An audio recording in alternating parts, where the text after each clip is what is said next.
Assalamualaikum warahmatullahi wabarakatuh. Alhamdulillahi rabbil alamin, lakal hamdu wa ilaikal mushtaka wa antal musta'an ya dzal jalali wal ikram. Allahumma fashalli wa sallim wa barik wa an'im ala sayyidil mursalin Muhammad sallallahu alaihi wasallam wa ala alihi wa sahbihi ajma'in, amma ba'du. Yang sama-sama kita hormati Ketua dan Pengurus Masjid Al-Muhajirin, alim ulama, tokoh masyarakat, bapak-bapak, ibu-ibu, jamaah salat subuh rahimani wa rahimakumullah. Alhamdulillah, kita bersyukur kepada Allah Azza wa Jalla, nikmat karunia dan keberkahan yang diberikan begitu luar biasa banyaknya, sehingga sampai hari ini kita dapat melaksanakan ibadah dengan sebaik-baiknya, menambah pundi-pundi amal kita menjadi tabungan untuk akhirat, yang mana akhirat itu adalah kehidupan yang sangat kekal. Hidup kita di dunia ini tak lama, 60, 70, 80 tahun, 90 tahun. Tapi kalau hidup di akhirat itu abadan, selama-lamanya. Kalaulah kita mempersiapkan tabungan kita untuk hari tua, ya, biasanya orang sedang mempersiapkan nih hari tua nanti mau ngapain. Kenapa? Kondisi sudah tidak lagi produktif, ya, tapi kehidupan masih harus berjalan. Apa yang sudah saya siapkan untuk hari tua sudah ada dipikirkan, rata-rata kita sudah memikirkannya dan kita sudah mempersiapkannya. Padahal belum tentu juga kita semua ini tua. Ini beruntung aja yang Allah berikan usia panjang, ya, tapi sebagian yang lain kan enggak. Tapi begitu pun hal yang tidak pasti pun kita masih mempersiapkan diri kita untuk itu. Tetapi kenapa untuk sesuatu yang pasti? Apa yang pasti? Mati itu pasti, akhirat itu pasti.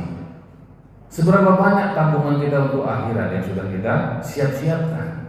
Nah, ini dia. Semakin cerdas kita menjadi umat Nabi Muhammad SAW, kita semakin cerdas mempersiapkan tabungan amal kita. Dan salah satu tabung amal yang paling besar adalah dengan melaksanakan sholat subuh dengan berjamaah. Kemudian kita mendengarkan kajian subuh, lalu kita nanti bangkit untuk melaksanakan sholat sunnah isyraq. Mudah-mudahan kita pulang selain bawa pahala sholat subuh, kita pulang dengan pahala haji dan umroh yang diterima oleh Allah Subhanahu wa taala. Amin amin ya rabbal alamin. Salawat sering salam kepada baginda Nabi sallallahu alaihi wasallam, panutan kita, teladan kita, mudah-mudahan kita semua bersyafaat beliau. Kembali kita lanjutkan kaji kita tentang fikih ibadah. Kita sudah hampir selesai tentang sunnah-sunnah sholat. Sedikit lagi tentang hal-hal yang menjadi sunnah yang dilaksanakan setelah sholat. Segala sudah selesai yang di dalam sholat. Sekarang yang setelah sholat masih ada sunnah-sunnahnya lagi. Apa itu? Nah, as-sunnanul lati tuaddi aqba kulla sholatin. Sunnah-sunnah yang dilakukan setelah sholat. Yang pertama, al-istighfaru wa dzikru wa du'a. Beristighfar, berzikir dan berdoa. Hadis riwayat Imam Muslim, anna Nabiy sallallahu alaihi wasallam kana idza sarafa min salatihi istaghfara Allah thalathan. Nabi sallallahu alaihi wasallam apabila selesai dari salatnya maka beliau beristighfar 3 kali. Wa qala Allahumma antas salam wa minkas salam. Apa yang Nabi baca? Allahumma antas salam wa minkas salam tabarakta ya dzal jalali wal ikram. Jadi ada Nabi membaca itu. Ya, jadi ada zikir-zikir, ada doa-doa yang Nabi baca setelah itu. Wala mani min raf'i shauti bidzalika lil imami idza arada ta'lim. Dan tidak terlarang bagi seorang imam untuk menaikkan suaranya, mengeraskan suaranya apabila dimaksud untuk memberikan ta'lim ataupun pengajaran. Fa idza ta'allamu khafidah. Apabila yang hadir semua sudah faham dengan zikir-zikirnya, maka boleh dia untuk memelankan suaranya. Faqad rawa al-Bukhari wa Muslim, diriwayatkan oleh Imam Bukhari dan Muslim, an Ibnu Abbas radhiyallahu anhuma akhbara, dari Ibnu Abbas radhiyallahu anhuma, anna raf'a sauti bidzikri hina yansarif an-nasu minal maktubati kana ala ahdin Nabi sallallahu alaihi wasallam. Mengeraskan bacaan zikir ketika selesai orang-orang dari pelaksanaan sholat fardu ada dilakukan di masa Nabi sallallahu alaihi wasallam. Ini riwayat Bukhari Muslim. Jadi hadis ini sahih. Kalau kita mau mengeraskan suaranya, itu bukan bid'ah, karena memang dilakukan oleh Nabi Shallallahu Alaihi Wasallam pada masa Nabi Shallallahu Alaihi Wasallam. Memang ada. Nah, itu riwayat ini Bukhari Muslim, hadisnya sahih. Ya.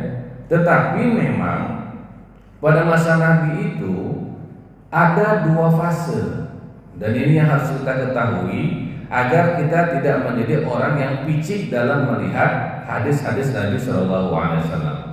Ada masa di mana Nabi Shallallahu Alaihi Wasallam dan para sahabat mengeraskan bacaan-bacaan zikir, istighfar, doa, supaya apa? Menjadi pembelajaran bagi sahabat-sahabat yang lain, menjadi pembelajaran bagi orang-orang lain. Dan ada masanya di mana Nabi dan sahabat-sahabat tidak mengeraskan zikirnya, tidak mengeraskan doanya. Kenapa? Karena orang-orang pada masa itu sudah mengetahui apa-apa saja bacaan zikirnya, dan setiap orang mendapatkan bacaan zikir masing-masing. Ada yang datang khusus kepada Nabi, ya Rasulullah, apa zikir untuk saya? Nah, ada yang dapat, ada yang enggak, ada yang memang zikir secara umum saja yang didengarkan ketika Nabi dan sahabat-sahabat sholat. Jadi ini sebenarnya ada dua fase, dua tahap, dan kedua-duanya boleh dilaksanakan. Habis sholat itu, yang mau berzikir kemudian dinaikkan suaranya, artinya dikeraskan, bagus. Di masa Nabi itu ada dilaksanakan. Kalau di masjid yang tidak ada zikirnya dikeraskan juga bagus. Di masa Nabi juga ada dilaksanakan. Yang nggak bagus, habis sholat langsung kabur.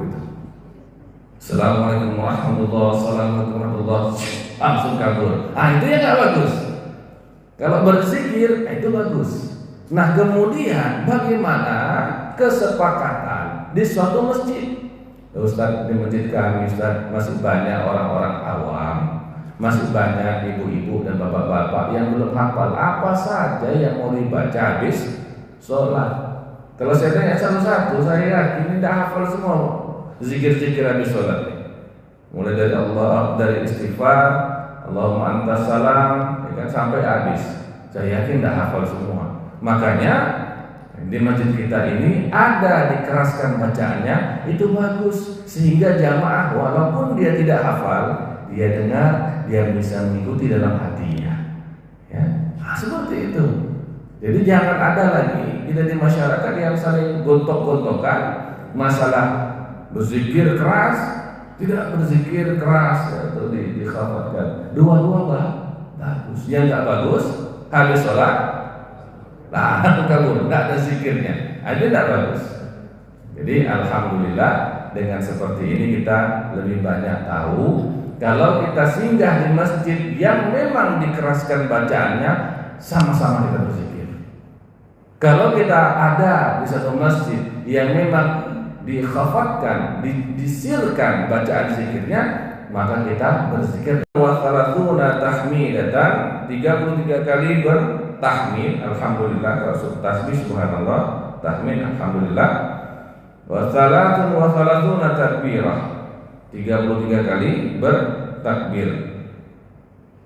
Lalu dalam hadis yang lain juga disebutkan dari Abu Hurairah radhiyallahu anhu, kabbarallaha thalathan wa thalathina, bertakbirlah kepada Allah 33 kali. Fatilka tis'atun wa tis'un, itu merupakan 99. Wa qala tamamal mi'ah, la ilaha illallah wahdahu la syarikalah, lahul mulku wa lahul hamd wa huwa ala kulli syai'in qadir. Kemudian di yang ke-100-nya kan, Subhanallah 33, Alhamdulillah 33, Allahu Akbar 33 kan 99. Tambahkan satu lagi untuk menggenapkan yang 100 dengan la ilaha illallah wahdahu la syarikalah. Ghufirat khatayahu wa in kanat misla zabadil bahri. Diampunkan dosa-dosanya walaupun dosanya sebanyak pasir di pantai. Coba bayangkan, siapa di antara kita bisa menghitung banyak pasir di pantai? Banyak betul. Sebegitu banyak Allah ampunkan dosa-dosa kita. Makanya kalau kita sholat itu jangan kita langsung kabur, jangan kita langsung pergi.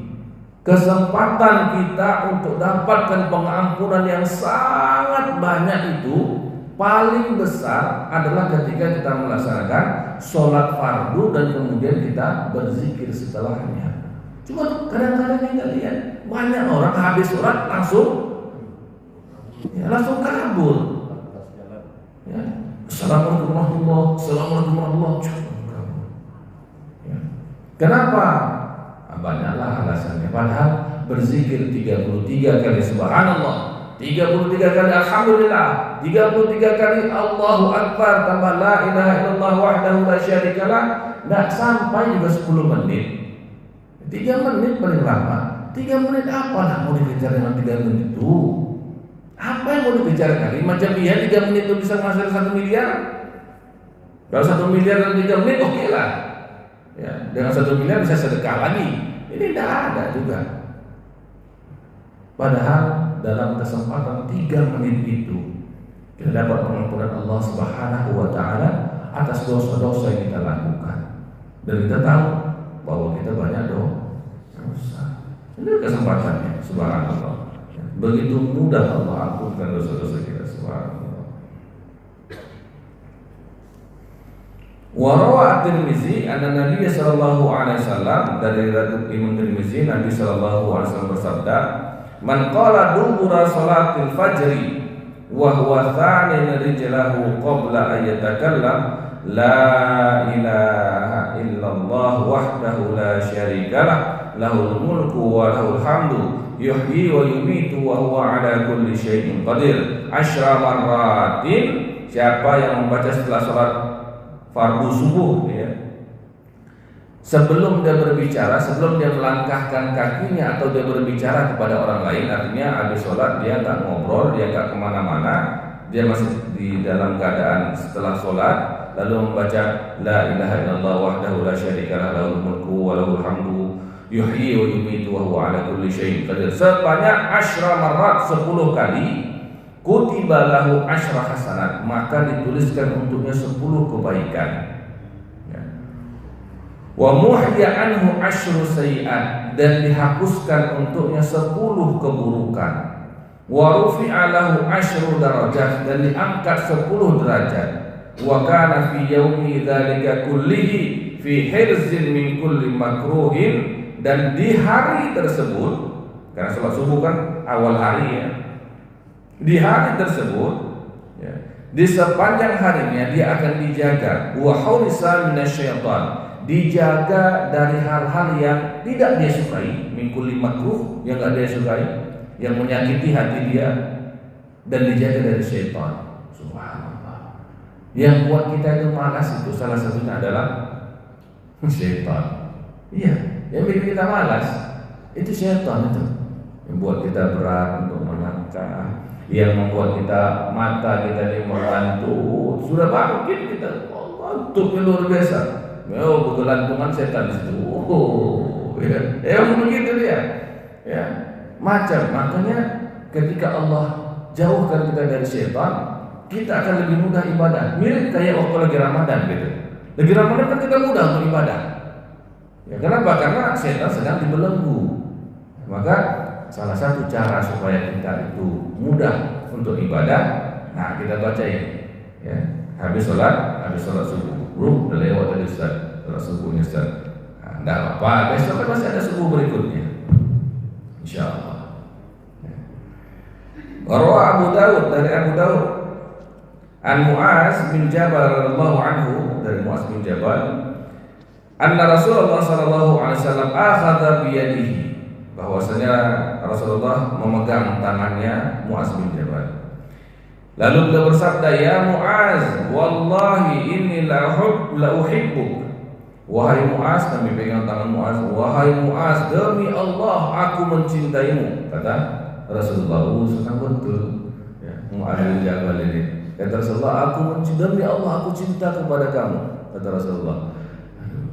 Dapat kecintaan Rasulullah itu hal yang sangat membahagiakan, sangat membanggakan.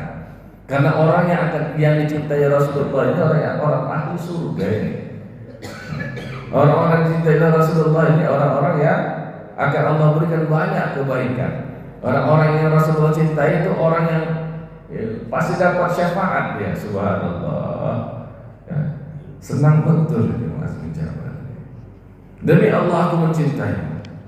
Kemudian beliau berkata, "Usika ya Muaz, aku wasiatkan kepada engkau wahai Muaz, la tada'anna fi duburi kulli salatin." Jangan engkau tinggalkan setelah setiap kali engkau habis salat, Allahumma a'inni ala dzikrika wa syukrika wa husni ibadatik. Jangan tinggalkan bacaan itu. Sehingga Imam Ibnu Taimiyah, ya, Syekh Ibnu Taimiyah itu tidak pernah meninggalkan Allahumma inni ala dzikrika wa syukrika wa husni ibadatik. Tidak pernah beliau tinggalkan. Beliau baca 100 kali. Ya. Beliau kan orang yang termasuk keras masalah bid'ah. Tapi beliau juga ya, bacanya 100 kali dibaca ini. Ya. Jadi setiap kita habis sholat jangan tinggalkan. Kenapa? Rasulullah berpesan kepada Muaz, jangan tinggalkan itu. Baik, itu hal yang paling pertama, berzikir dengan segala bentuknya. Ini hadis-hadisnya ini banyak betul, ya banyak. Ada nama kitab Al-Azkar, itu karya Imam An-Nawawi yang isinya itu zikir-zikir dan doa-doa. Namanya Al-Azkar. Azkar itu jamak dari kata zikir, azkar. Ya, itu tebal, sebegitu banyak doa dan zikir itu. Tetapi kita ya tidak mungkin juga semuanya, ya kan? Kalau semuanya dari habis subuh sampai isya lagi kita nggak keluar dari masjid, nggak kelar-kelar. Ya makanya para ulama kita menyusun beberapa zikir-zikir yang dari hadis Nabi Shallallahu Alaihi Wasallam bagus untuk dibaca. Itulah yang tadi dibaca oleh imam kita, ya mulai dari istighfar, Allahumma antas salam, ya dan sampai doa. Makanya bagus kalau ada yang memandu kita, ya, ada yang memandu bacaan tadi. Baik, yang kedua, atau ada yang mau bertanya nih masalah zikir ini? Ada yang mau bertanya masalah zikir habis sholat? Silakan Pak. Sudah jelas dari hadisnya dari Sahih ya. Sah. Tapi ada sebagian yang membid'ahkan itu, mereka dasarnya apakah mereka menganggap hadis terjadi hadis dhaif atau gimana? Nah itu yang kita kurang ketahui Pak Haji.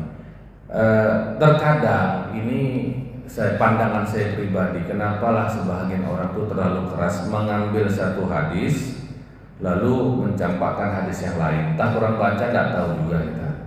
Tapi hal-hal yang seperti ini semestinya menjadi wawasan. Memang satu tabiat manusia, kalau baru tahu sedikit suka nyolot.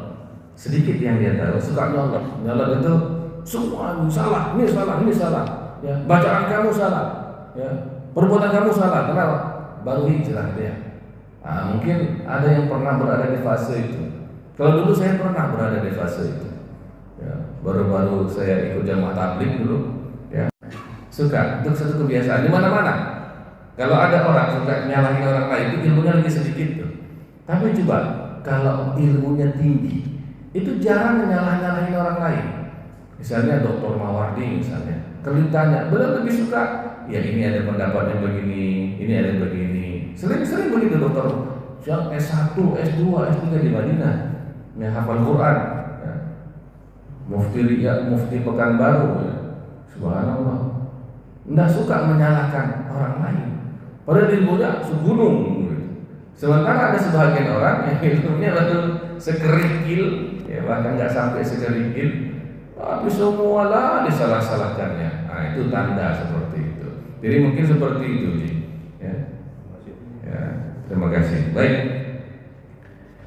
Yang kedua, ayat takila linafli min maudhi'i fardihi litukthira mawadhi as-sujudi fa innaha tushhidu lahu. Hendaklah dia pindah untuk melaksanakan sholat sunnah dari tempat sholat fardunya. Jadi kalau di sini sholat fardu tadi pindah sedikit, geser sedikit agar tempat sujudnya itu menjadi saksi di akhirat. Ya. Karena hadis Nabi Shallallahu Alaihi Wasallam, "Fasallu ayyuhan nas fi buyutikum, wahai sekalian manusia, salatlah di rumah-rumah kalian. Fa inna afdalas salati salatul mar'i fi baitihi, karena seafdol-afdolnya salat adalah salat seseorang di rumahnya illal maktubah, kecuali salat fardu." Yang ketiga, wa idza shallu fil masjidi wa kana wara'ahum nisa fa innahu yusannu lahum ayyanquthu fi amakinihim hatta yansarifna. Apabila selesai sholat di masjid, kemudian ada jamaah wanitanya, maka disarankan, disunnahkan bagi kaum laki-laki untuk menunggu dulu kaum perempuan itu selesai keluar supaya jangan terjadi ikhtilat ataupun saling ini yang bertabrakan-tabrakan antara laki-laki dan perempuan. Nah, itu tiga hal yang menjadi sunnah pada salat. Baik. Yang berikutnya, ini kita masuk ke bagian makruhatus sholat. Hal-hal yang makruh dikerjakan ketika sholat. Qaidatun, kaidahnya kullu mukhalafati li sunnatin minas sunanil lati madha bayanuha yadkhulu fi nitaqil makruh. Segala sesuatu yang bertentangan dengan yang disunnahkan yang telah kita bahas, maka itu menjadi makruh. Itu kaidahnya. Ya, misalnya kita dalam sholat itu sunnah kita membaca doa iftitah, Allahu Akbar kabira, Allahumma ba'id baini wa baina khataaya, tapi enggak kita baca, maka yang kita lakukan makruh. Gitu. Makruh itu apa? Kalau dikerjakan tidak berdosa. Ya. Tapi kalau enggak dikerjakan dapat pahala. Nah, itu dia. Baik, yang pertama,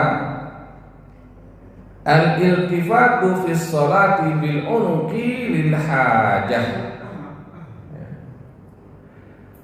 Memalingkan dirinya, memalingkan wajahnya di dalam sholat bil unuqi, dengan lehernya dalam sholat, kecuali ada sesuatu hal yang memalingkan itu, melihat, memalingkan dengan menggerakkan leher.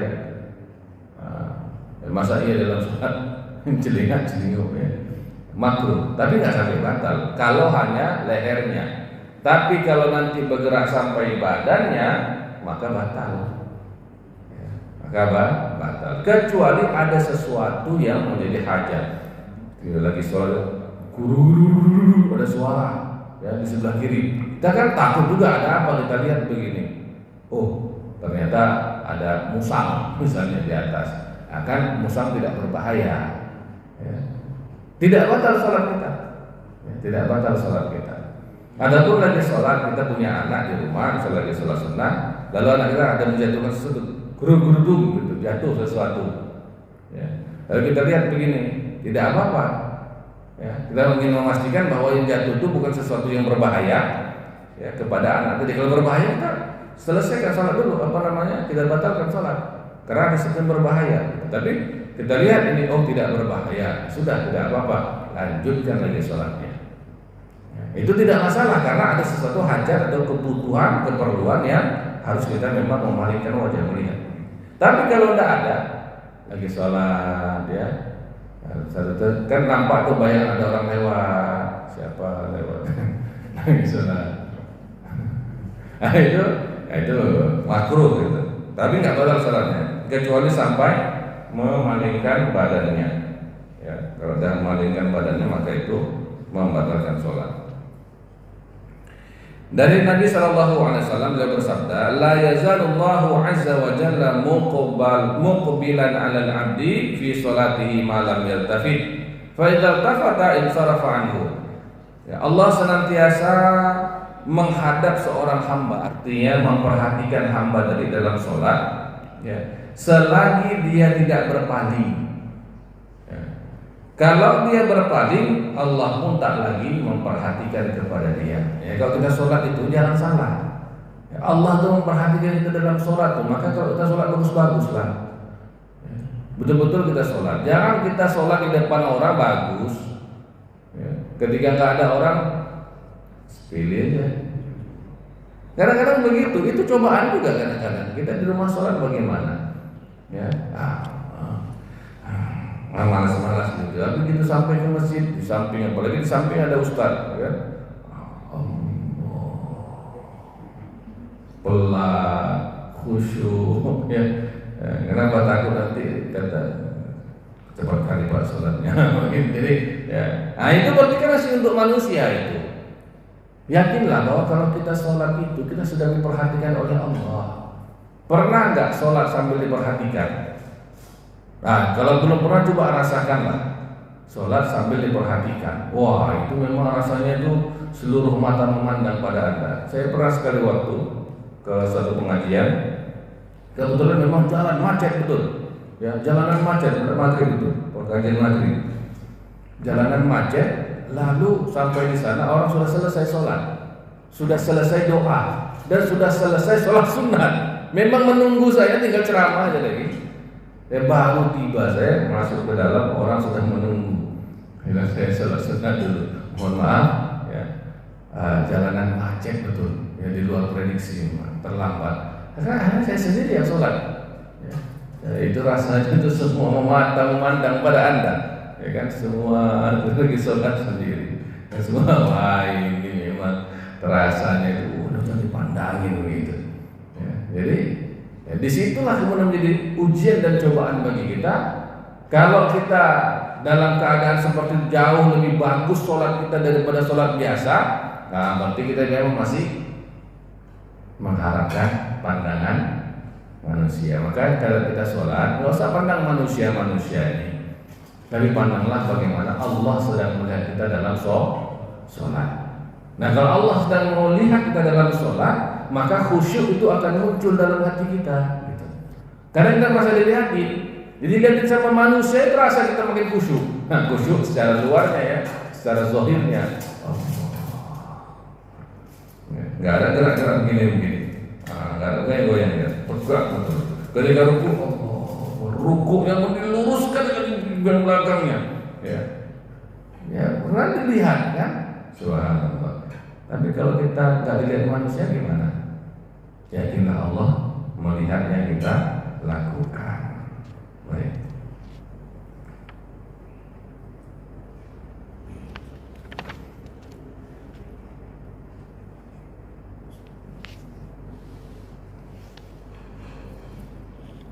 Lalu yang kedua, atau ada yang ingin bertanya masalah memalingkan kepala, Ada yang mau bertanya? Silakan Pak Haji. Sedang kita sholat kita ni, Ustaz bilang menggerakkan badan atau berpanjang itu bisa untuk sholat. Kalau kita hati berbunyi kantong tu kan Ustaz? Ya menggerakkan badan belum kita bahas sebenarnya di sini, tapi tadi menggerakkan badan menjauhi arah kiblat maksudnya. Jadi arah kiblat ke sana, kita malingkan begini. Ini arah kiblat jadi kan ke arah sana kita jadinya. Harusnya kan ke sana. Ini yang batal. Mengambil HP di kantong itu bukan gerakan yang banyak, nggak masalah ya. Jalan begini, lagi sholat bunyi HP, kebetulan lupa pula mensilentkan, semua kan terganggu jadinya. Lagi sholat, ya kan, semuanya terganggu. Lagi sholat hidup HP. Untuk kita kan paling tahu di mana HP kita itu masuk kantong mana, ya. Maka kalau gerakannya hanya masukkan tangan kita mengambil HP lalu mematikannya, itu bukan gerakan yang banyak. Gerakan yang banyak itu masukkan tangan ke kantong, ambil HP, ngeliat, balas. Itu baru batal. Masa ia lagi sholat balas WA, ya, ataupun kalau ini lucu juga nih kejadian di Arab Saudi. Ya, lagi sholat, tonena, sholat, masukkan lagi. Itu betul, itu ada yang kayak gitu. Lagi sholat,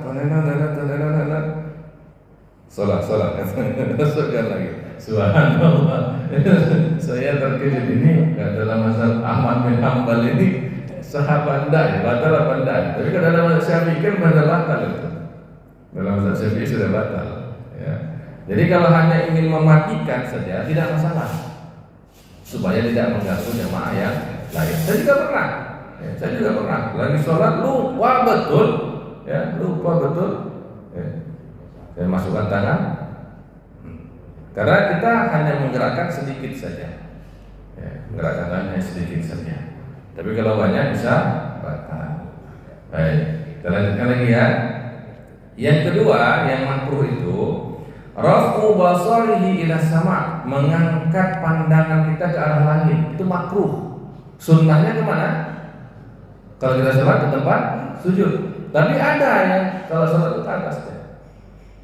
Ada, bukan tidak ada. Itu makruh, bukan bagus. Malah makruh dia. Bukan Ustaz, Allah kan di langit, Ustaz. Langit kan di atas. Itu berarti dalilnya ya kan. Allah tak bertempat. Adalah kalau Allah di atas, Allah di bawah. Kalau kita di atas nih, langit ke atas, orang yang di bumi sana kan ada di balik bumi. Ini kan Amerika. Karena hadapnya ke arah bawah. Kan gitu, makanya Allah itu tidak bertempat. Nah, boleh kita katakan bertempat. Tapi waktu kita angkat takbir ya. Itu juga salah. Ya. Takbir atau ketika kita sholat memang kita sudah posisi menghadap ke arah tempat sujud. Gitu. Tapi memang ada yang Allah, makruh jadinya, makruh. Ya, kita lihat ke bawah. Allah. Jadi melihat ke atas, melihat ke arah langit juga makruh, bukan sunnah. Ya. Kemudian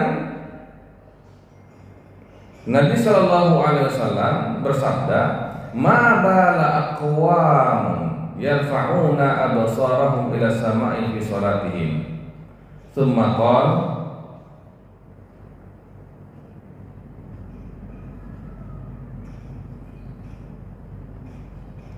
bahwasanya Nabi Shallallahu Alaihi Wasallam bersabda, apa keadaan dari satu kaum yang mengangkat pandangannya ke arah langit di dalam sholat mereka? Nah kemudian dijawab, lian tahunna andalika au latukhtafanna absarahunna, cegah mereka dari melakukan hal itu, atau ini istilahnya colok saja mata mereka itu, artinya tundukkan aja tutupkan saja mata mereka itu. Rawa Muslim, diriwayatkan oleh Imam Muslim, hanya hadis yang sahih. Jadi ketika ada satu kaum yang kalau sholat itu dia ke atas begini, kata Rasulullah apa? Tundukkan mereka, cegah mereka melakukan itu. Kalau tak mau, udahlah, colok aja mereka itu. Begitu, itulah larangannya. Ya, tapi ini sifatnya makruh. Yang ketiga, kafus sya'ri wa tashmir atrafi thawbi athna as-salat, menyapu rambut ataupun membetul-betulkan, merapi-rapikan bagian dari pakaiannya ketika lagi sholat. Kadang-kadang ada orang asal sholat. Saya dulu juga begitu. Waktu saya masih SMP, rambut saya dulu panjang depannya, pakai poni lah, poni anak muda. Asal sholat kan, sebenarnya rambutnya nggak kena ke bawah. Nggak pakai dulu masih ya, si anak muda lah ya kan, nggak pakai peci. Kalau sholat Bangkit dari sholat supaya rapi lagi, ya, itu makruh. Ya, baik rambut ataupun jenggot misalnya. Kadang-kadang ada juga, ya, sebagian orang jambulnya panjang, ya, lagi sholat pegang jenggotnya. Ada, jadi sebentar-bentar.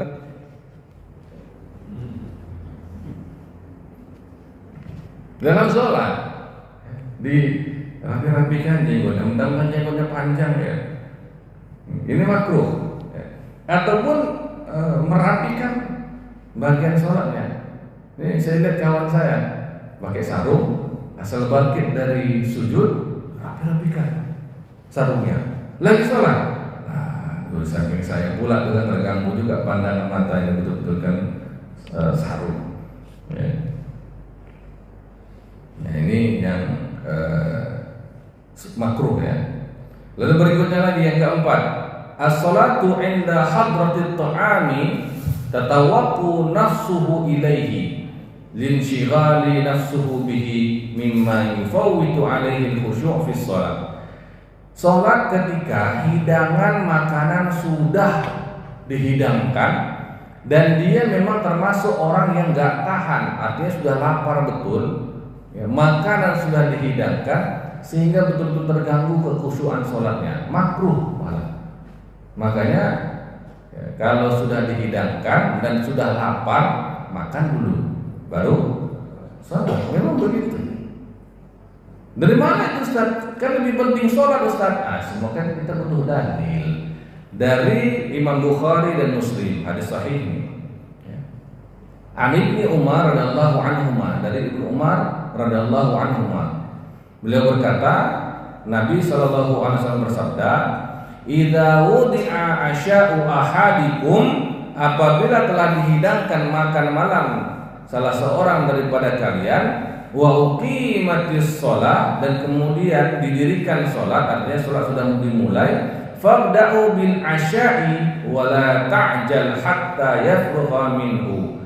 Maka mulailah makan malam dulu dan jangan terburu-buru sampai engkau kenyang.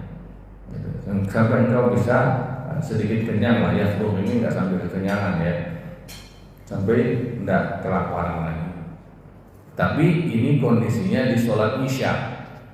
Sholat isya adalah waktu yang paling panjang untuk melaksanakan sholat. Ya, bisa sampai sholat subuh kan? Waktunya dari mulai masuk selesai sewaktu sholat maghrib, masuklah sholat isya, panjang waktunya sampai sholat subuh. Makanya dari hadis Nabi ini apa? Mulailah makan malam dulu baru sholat. Kenapa? Karena waktunya panjang. Tapi kalau waktunya pendek dan kita termasuk orang yang lambat makan, waktu maghrib buka puasa, udah tahu kita model orang ini yang makannya lama. Nah, orang yang seperti ini jangan makan dulu, ya. Buka puasa dulu baru sholat, habis sholat baru makan, gitu. Tapi kalau termasuk orang yang ya, perutnya nih perut bulldozer, cepat makannya, itu enggak apa-apa, makan dulu, ya, makan dulu baru sholat. Nah, gitu. Jadi semua kita diminta untuk mengetahui tentang diri kita sendiri, ya, mana yang terbaik untuk kita lakukan. Kalau termasuk orang yang, waduh, kalau udah ada makanan nggak bisa lagi semua lihat terus makanan itu, maka makan dulu. Perhatikan waktu sholatnya, jangan pelan sampai habis. Baik, adakah yang bertanya masalah ini? Berikutnya, as-salatu inda hasril bauli awil ghaid, li'annahu wal hadu hadhi la yumkinuhu i'ta'u salati haqqiha min al-khushu'i wal hudur. Makruh salat ketika sedang menahan buang air kecil atau buang air besar. Hadis Nabi sallallahu alaihi wasallam, la salata bi hadrati ta'amin, janganlah kalian salat sedangkan makanan telah dihidangkan, wala huwa yudafi'uhu al-akhbathan, ataupun dia sedang menahan-nahan dua jalan. Maksud dua jalan itu buang air kecil atau buang air besar. Hadis riwayat Imam Muslim dari Aisyah radhiyallahu anha. Baik. Yang keenam, as-salatu fi halatin nu'asi syadid, salat dalam keadaan ngantuk yang bersangatan. Nah, tapi ini salat sunnah ya, bukan salat fardu. Jangan pula nanti dijadikan dalil, Ustaz masih ngantuk kali Ustaz, nantilah salat subuh itu Ustaz. Tidur lagi ya, kalau tidur lagi selesailah lewat subuhnya itu. Ya, lewat subuhnya itu. Nah, apa dalilnya? Qala Rasulullah sallallahu alaihi wasallam, dari Nabi sallallahu alaihi wasallam bersabda, "Idza na'asa ahadukum wa huwa yusalli, falyarqud hatta yadhhaba 'anhu an-naum. Fa inna ahadakum idza shalla wa huwa na'ishun la'allahu yadhhabu yastaghfiru fayasubba nafsahu." Apabila salah seorang daripada kalian itu ngantuk sedangkan dia dalam keadaan salat, falyarqud, maka hendaklah dia selesaikan, dia berbaring tidur begitu sampai hilang ngantuknya. Karena salah seorang daripada kalian kalau sholat dan sedangkan dia dalam keadaan ngantuk yang bersangat-sangatan, bisa jadi akhirnya dia mau beristighfar malah dia mencaci dirinya sendiri ya. Karena saking ngantuknya gitu ya, entah apa-apa itu bacanya nanti ya, tidur. Tapi ini sholat sunnah, bukan sholat fardu. Kalau sholat fardu udah pas waktunya itu, tidak ada wah saya ngantuk kali ya, sholat dulu. Kalau enggak lewat. Apalagi sholat subuh ngantuk kali Ustaz. Iya, ngantuk kali pun sholat subuh dulu. Habis sholat subuh tidur lagi lah, walaupun makruh kan. Nah, tidur habis subuh kan makruh, tapi udah ngantuk kali nggak apa-apa, tidur lah. Daripada lewat sholat, kelewatan sholat itu dosa besar. Nah, yang ketujuh, as-sholatu fil amakin taliyah, sholat di tempat-tempat berikut makruh ya. Yang pertama, al-hammam, sholat di kamar mandi makruh ya. Mana tahu pula ada orang sholat di kamar mandi. Tapi di Eropa kadang-kadang begitu, karena tidak ada musola, tidak ada masjid di sana. Sebagian mahasiswa itu terpaksa sholat di kamar mandi, tapi kamar mandi di sana bersih, nggak kayak kita di sini, ya, bersih, rapi, wangi gitu. Ya. Kalau kita rasa-rasa kita tidak mungkin ada sholat di kamar mandi kita. Ya. Kita di dalamnya ingin cepat-cepat keluar. Ya. Baik. Kemudian yang kedua, at-thariq, di jalan. Ya, jangan sholat di jalan. Kecuali dalam kondisi tertentu, sholat sholat Idul Fitri, Idul Adha, sholat Jumat yang memang memakan tempat yang baik, itu biasa. Tapi kalau tiba-tiba ada orang, ya, tidak ada angin, tidak ada hujan, sholat di jalan ya, di jalan situ, itu makruh itu, ya, makruh, ya, mengganggu orang lain. Kemudian al-maqbarah, di pekuburan makruh, ya, makruh, sholat di area pekuburan itu makruh itu, tidak ada ini sama sekali, makruh. Kemudian al-kanisah, di gereja atau di tempat ibadah, rumah ibadah orang lain. Nah ini juga seperti itu. Tapi kecuali yang seperti saya sebutkan tadi di Eropa, ada memang tempat yang tidak dibolehkan sholat di tempat umum, ibadah nggak boleh di tempat umum. Itu ada di Eropa seperti itu. Sehingga terpaksa mereka ibadahnya di satu tempat, di chapel gitu, ataupun satu tempat ibadah orang Kristen biasanya di satu tempat itu ada. Nah di sana mereka sholat. Kecuali seperti itu. Nah, kalau kita di Indonesia sekian banyaknya masjid dan musola, sholat dia di gereja. Nah, itu ada yang viral kemarin itu. Ada yang bikin aneh aja. Kami sholatnya pengen dirikan semua tempat di muka bumi boleh sholat. Iya, tapi nggak di gereja juga. Nah, ini ada yang cari-cari begini, aneh, ya, aneh. Pengen viral entah apalah, nggak tahu lah. Pengen disebut toleransi dan moderasi mungkin, entahlah. Allah, cuma ada tempat lain aja, betul. Jangan ada tempat lain aja. Kemudian al-mazbalah ini tempat pembuangan sampah. Nah, karena sana kotor, itu makruh juga. Wa a'tanul ibil ini kandang unta. Ya. kandang unta.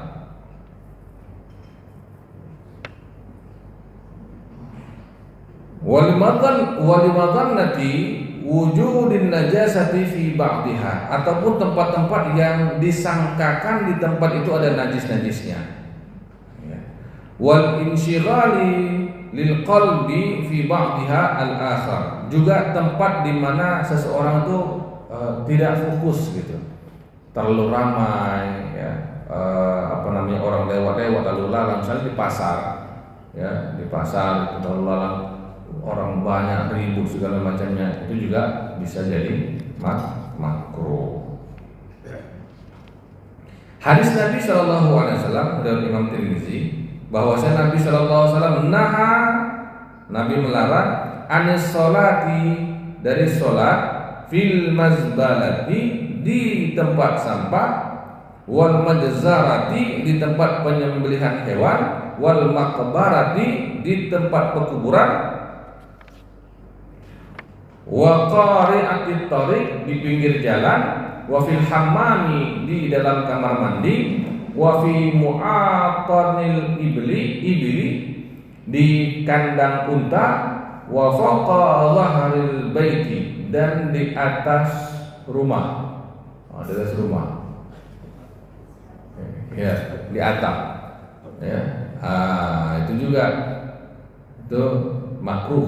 Ya, bukan bagus betul, supaya lebih dekat ke langit. Ya, enggak gitu juga. Ya. Jadi itu malah makruh. Baik, itu kaji kita untuk kesempatan kali ini. Ada yang bertanya sebelum kita tutup? Salahnya makruh ini. Baik, ada dua. Baik. Waalaikumsalam. Ini Ustaz, di kampung kami kan, itu bagian dari zikir itu kan ada rapi, namanya yang bacakan la ilaha illallah kan. Ya. Tapi kalau bacaan itu yang membacakan itu kadang seperti hilang kesadaran, banyakan bacanya. Macam itu. Apakah itu perlu diikuti atau gimana? Iya. Baik. Jadi masalah zikir ini memang ada beberapa aliran dari tarekat, biasanya seperti itu. Ya, aliran tarekat yang berzikir itu sampai hilang puncak kesadarannya, ya, sampai fana dia istilahnya. Nah, itu ada yang seperti itu.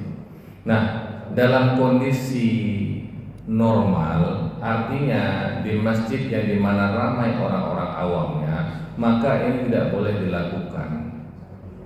Kenapa? Karena malah mengandung fitnah di sana. Ya. Saya pernah lihat juga langsung orang seperti itu, orang tarekat. Ya, musiknya begitu, sampai begitu. Apa sih? Bapak ini kenapa? Apa kesurupan apa? Ya, ya sampai begitu.